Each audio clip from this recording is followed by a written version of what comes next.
আসসালামু আলাইকুম। ওয়ালাইকুম আসসালাম। বিকে সাহেব কেমন আছেন? আলহামদুলিল্লাহ, আলহামদুলিল্লাহ। খুব ভালো আছি, আল্লাহ খুব ভালো রাখছে। আপনার কি অবস্থা? আসতে কোনো অসুবিধা হয়নি তো রাস্তায়? না না, ঠিকঠাক মতো আসছি আলহামদুলিল্লাহ। কিরে তুই কাজী কই? আসতেছে।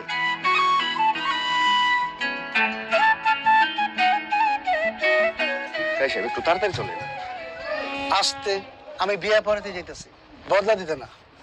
এত তাড়াহুড়া করতেছেন কেন? ঠান্ডা মাথায় করতে দেন, মাথা গরম করে নিন।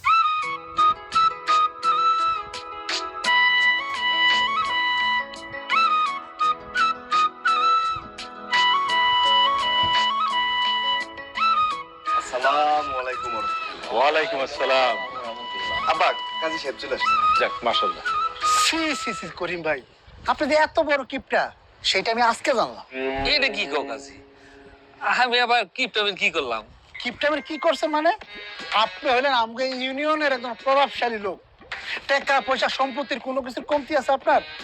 আজকে আপনার মেয়ের বিয়া, অথচ একটা গেট বানান নাই, একটা স্টেজ বানান নাই, বাড়িটা পর্যন্ত সাজান নাই, লোকজন দাওয়াত দেন, একটা অনুষ্ঠান করেন নাই।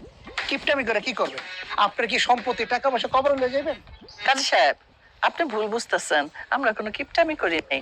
আমার মেয়ের সাথে যে ছেলের বিয়ে ঠিক হয়েছে সে তো বিদেশ থাকে, এই জন্য আমরা বড় কোনো অনুষ্ঠানের আয়োজন করি নাই। কি বলেন? পাত্র বিদেশ থাকে, তাহলে বিয়ে হবে কেমনে? কেন? টেলিফোনে বিয়ে হইব। ও, টেলিফোনে বিয়ে হইব? আরে, আমি আর সকাল থেকে এক গ্লাস পানিও খাইলাম না। ভাবলাম বিয়ে বাড়িতে যাবো, একটু ভালো মন্দ খামো। এখন যেহেতু টেলিফোনে বিয়ে হইব, তার মানে খাওয়ান দাওয়ানোর কোনো ব্যবস্থা নাই।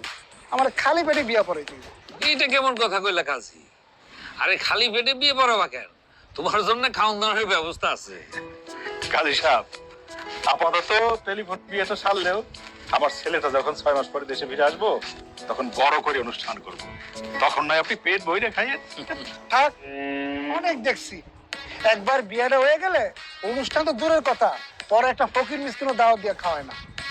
যাই হোক, পাত্রী যেহেতু উপস্থিত আছে, ছেলেরা ফোন দেন, বিসমিল্লাহ বলে বিয়ের কাজটা সেরা ফেলাই। ইনশাল্লাহ, ইনশাল্লাহ। আমি আমার ছেলের ইনতে কল দিতেছি। আসসালামু আলাইকুম আব্বা, কেমন আছেন? ওয়ালাইকুম আসসালাম ওয়া রাহমাতুল্লাহি ওয়া বারাকাতুহু। ওসমান, তোমার শ্বশুর আমার পাশেই বসা আছে, কথা বলো। আসসালামু আলাইকুম আব্বাজান। ওয়ালাইকুম আসসালাম। জামাই বাবুজি কেমন আছো? আলহামদুলিল্লাহ ভালো আছি। আপনারা সবাই কেমন আছেন? আমরা সবাই ভালো আছি। এখানে সবকিছু রেডি আছে, কাজী সাহেবও চলে আসছে। আমরা এখনই বিয়ের কার্যক্রম শুরু করব। বাবুল, এই কাজী সাহেবের ফোনটা দিয়ে দাও।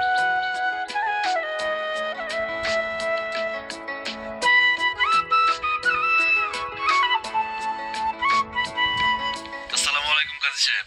ওয়ালাইকুম আসসালাম। বাবাজি, 6 মাস পর যেহেতু বাড়িতে এসে অনুষ্ঠান করবা, তো 6 মাস পরে বিয়েটা করতা, টেলিফোনে করার কি দরকার? আসলে কাজী সাহেব, বকুলের ছবি যখন আমি দেখছি, প্রথম দেখাতে বকুলকে আমার ভালো লেগে গেছে। বকুল খুবই ভালো মেয়ে, তাছাড়া ওর পরিবারও খুব ভালো। আর 6 মাস পরে আমি দেশে আসতে আসতে যদি বকুলের আরেক জায়গায় বিয়ে হয়ে যায়, এই জন্য আমি টেলিফোনে কাজটা সেরে ফেলতেছি। ও আচ্ছা আচ্ছা, বুঝছি বুঝছি। মহান আল্লাহ যার সাথে যা বিবাহ ঠিক করে রাখছে, আসলে সেই ভাবেই হবে। যাই হোক, আর সময় নষ্ট না করি বিয়ের কাজটা শুরু করে ফেলি। এই না, আচ্ছা, ওকে দিবে কে? আমি। আপনি না?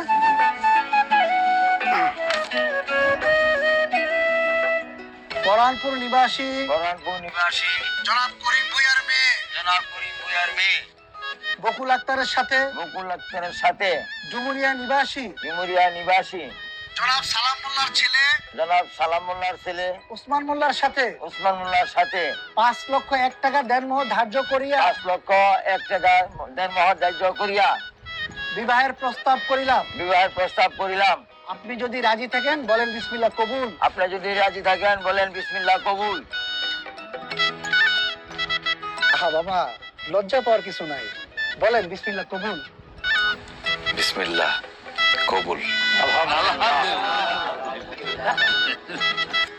এবার ক্যামেরাটা রাখা।